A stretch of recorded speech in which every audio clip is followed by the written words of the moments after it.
দুটো লোকের মধ্যে এই সবের ভিত্তিতে পার্থক্য করো না। উদাহরণ হিসেবে বলছি, লম্বাকে, বেটেকে, ফর্সাকে, কালোকে, নারীকে, পুরুষকে, গরিবকে আর ধনীকে এই সবের ভিত্তিতে পার্থক্য করবে না।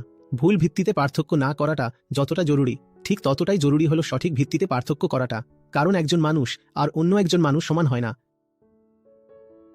যতটা জরুরি হলো ভুল ভিত্তিতে পার্থক্য না করা, ঠিক ততটাই জরুরি হলো সঠিক ভিত্তিতে পার্থক্য করা।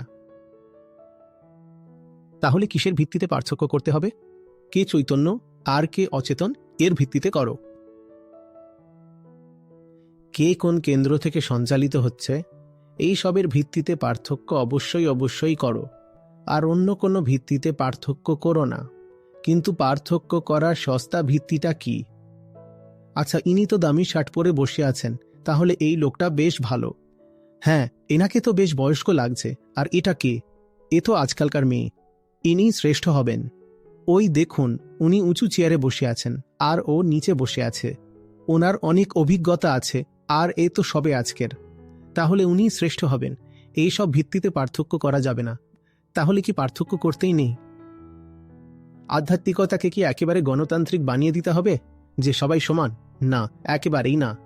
একটা বিষয় হলো এই যে কিছু ভিত্তি এমন আছে যার ওপর আমরা পার্থক্য করব না। সেখানে সত্যিই সবাই সমান। কিন্তু একটা কেন্দ্র এমন আছে, একটা মাপকাঠি এমন আছে যার ভিত্তিতে পার্থক্য হবেই। সেখানে ব্যাপারটা সমান নয়।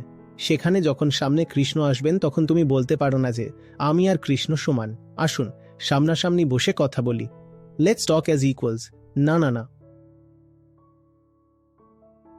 এটা হবে না।